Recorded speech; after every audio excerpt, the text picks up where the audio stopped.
नमस्कार शेतकरी बांधवांनो. सध्या सगळ्या महाराष्ट्रात पडलेला एकच प्रश्न म्हणजे की आपल्याला नमोचा हप्ता कधी मिळणार. सगळे शेतकरी नमोच्या हप्त्याची वाट पाहत आहेत. सर्व शेतकऱ्यांमध्ये हा भ्रम निर्माण झालेला आहे की नमोचा 7वा हप्ता आपल्याला कधी मिळणार. बघा मित्रांनो, नमोची जी योजना आहे ही PM किसान सन्मान निधीच्या योजनेच्या अंतर्गत सुरू करण्यात आलेली होती आणि या योजनेअंतर्गत आपल्याला दर 4 महिन्याला 2,000 रुपये मिळतात. हे तर तुम्हाला सर्वांनाच माहीत आहे. आणि या अंतर्गत काय होत होतं की आपल्याला सांगण्यात येत होतं की या रक्कममध्ये वाढ करू. टोटल आपल्याला दोन्ही हप्ते मिळून असे आपल्याला वर्षाचे 12,000 रुपये मिळत असतात आणि दोन्ही योजना मिळून 12,000. तर सरकारचं काय म्हणणं होतं, आम्ही हे 12,000चे 15,000 करू. तर अजूनही त्या गोष्टीवर काहीच नाही. फक्त निवडणुकाच्या टायमाला याईनं म्हटलं की आम्ही 15,000 रुपये रक्कम शेतकऱ्यांना देणार आहोत. परंतु अजूनही त्याचा कुठेच तोडतडगा नाही आहे की कुठेच त्याचा थाय ना पत्ता आहे. काही समजत नाही की सरकार काय करत आहे. ना आता जर का सरकारला विचारलं तर सरकार म्हणते की आमच्याकडे निधीची कमतरता आहे. निधीची कमतरता असल्यामुळे पावसाळी अधिवेशन चालू आहे, त्यामध्ये आम्ही गुंतलेलो आहोत, त्यामुळे आम्ही 7वा हप्ता दिलेला नाही. ते गोष्ट ठीक आहे, तुमच्याकडे निधीची कमतरता आहे, पण निधीची कमतरता कुठून आली राजू? हे गोष्ट काही समजली नाही. जर का तुम्हाला कोणते कार्यक्रम करायचे असले, मोठ्या थाटामाटात तुमचे कार्यक्रम चालतात, तुमचे घपले चालतात आणि शेतकऱ्यांचे जे योजना आहेत त्या पैसे तुम्हाला देण्यास लाज वाटते. दर 4 महिन्याला हा हप्ता तुमच्या शेतकऱ्याच्या खात्यात यायला पाहिजे. परंतु दर 6व्या महिन्याला 7व्या महिन्याला हा हप्ता शेतकऱ्याच्या खात्यात येते. आणि 7व्या महिन्याला आल्यानंतर म्हणजे तिथून तुम्ही पुढची तारीख धरता. म्हणजे एका वर्षात तुम्ही फक्त 2 हप्ते देता आणि सांगेल आहे या योजनेअंतर्गत की एका वर्षात तुम्ही 3 हप्ते द्यायला पाहिजेत.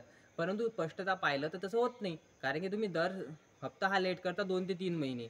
म्हणजे 4 महिन्याचा जो हप्ता मिळाला असते तो आम्हाला 6 ते 7व्या महिन्यात मिळतो.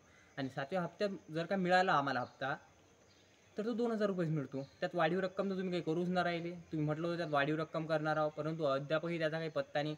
होऊ शकते या अधिवेशनामध्ये किंवा मग समोरील अधिवेशनामध्ये त्याबद्दल काही सरकार विचार करेल. परंतु सध्या तर काही त्याबद्दल चर्चा नाही आहे. आणि आपल्याला सध्या खूप साऱ्या शेतकऱ्यांमध्ये हा भ्रमसुद्धा निर्माण झालेला होता की आम्हाला 2,000 रुपये मिळतील, 3,000 रुपये मिळतील का 4,000 रुपये मिळतील. भाऊ टेन्शन घेऊ नका, तुम्हाला 2,000 मिळतील. 2,000 घ्यायचं आणि खुश राहायचं. त्याच्यावर आपल्याला सरकार 1 रुपया देत नाही. तुम्हाला इलेक्शनचे टाईम येऊ द्या, तुमच्यावर पैसेही बारिश होते. परंतु जर का इलेक्शनचे टाईम निघून गेले की हेच आपल्याला कमळक्यावर लाथा मारून काढून देतात. ही गोष्ट आठवून ठेवजा. आणि आपल्याला बी लय शौक आहे आपली थंडी करून घ्यायचा. 500 रुपयाला आपण आपलं मत विकतो. मी स्वतः बघितलेलं आहे खूप साऱ्या ठिकाणी की आपण आपलं 500 रुपयाला मत विकतो आणि मग सरकारला बोलतो. अबे वाटायला पाहिजे आपल्याला बसस्टँडवर बसून सरकारला बोलायच्या आधी मत द्यायच्या वेळेस तू काय करतं या गोष्टीचं आपण भान ठेवलं पाहिजे. कसं आहे, मी खूप सारे लोक बी बघितलेले आहेत ते 500-500 रुपयांनी स्वतःची मतं विकतात. एका दारूच्या क्वार्टरसाठी मतं विकतात. अशी लोकं मी पाहिलेली आहेत. त्यामुळे त्याबद्दल तर काही बोलायचा विषयच नाही. परंतु सध्या हा व्हिडिओ बनवण्याचा तात्पर्य फक्त एवढाच होता की सध्या हा महिना तरी भुलून जा की तुम्हाला नमोचा हप्ता मिळणार. पुढच्या महिन्यात होऊ शकते, सप्टेंबर महिना आहे, होऊ शकते एखाद्या सप्टेंबर महिन्यामध्ये तुम्हाला तुमचा एखाद्या तारखेला तुमचा हप्ता मिळून जाईल. सप्टेंबर महिन्यात जो कोणता एखादा मोठा सण येत असेल तो सण पकडा आणि त्या सणाला तुमचा हप्ता तुमच्या खात्यात येईल. याची गुंजाईश होऊ शकते. नाही तर मग अनामधातसुद्धा सरकार पण सप्टेंबर महिन्यात देणारच. कारण की आता खूप वेळ होत आहे, खूप विलंब झालेला आहे त्या गोष्टीला. आणि सरकारला बी तेवढं समजणारच की जर का आता अधिक विलंब केला तर शेतकरी जर का भडकून उठला ना भाऊ, तर तो कांड करून टाकेन आपली. तर त्यासाठीच मग हे सरकार का नाही आपल्याला आपला हप्ता सप्टेंबरमध्ये देणार 100% सप्टेंबरमध्ये नाही दिला मग समजून घ्या शेतकरी काय करू शकते. आता शेतकरी पेटून उठणार कारण कर्जमाफी नाही उरायली, पैसे बी वेळेवर नाही देऊ राहिले, विमे बी नाही देऊ राहिले. हां, ती एक गोष्ट सांगायची राहिली, विमा भरणं जे आहेत ते त्याचे क्लेम चालू झालेले आहेत, ते तुम्ही क्लेम करून घ्या. जर का त्याच्याबद्दल लागत आहे तर उद्या डिटेल व्हिडिओ त्याच्यावरती भरून आणतो.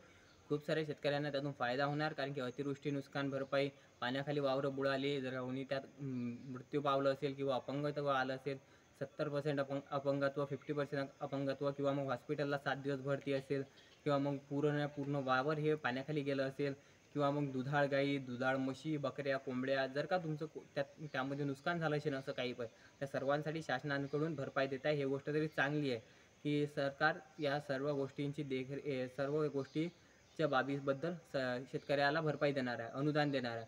जर का तुम्हाला त्याचे क्लेम वगैरे करायचे असेल तर मी काही दिवसांनी त्याच्यावर एक व्हिडिओ बनवते. तो व्हिडिओ तुम्ही संपूर्ण बघा. त्या व्हिडिओमध्ये तुम्हाला तुमचे नुकसान भरपाई कशी मिळणार याबद्दल मी डिटेल माहिती देणार. आणि हे गृहीत धरून झाला की नमोचा हप्ता तुम्हाला मिळणार नाही या महिन्यात, पुढच्या महिन्यात बघू कधी मिळणार. तर जर का काही अपडेट आली त्याबद्दल तुम्ही सांगतोच.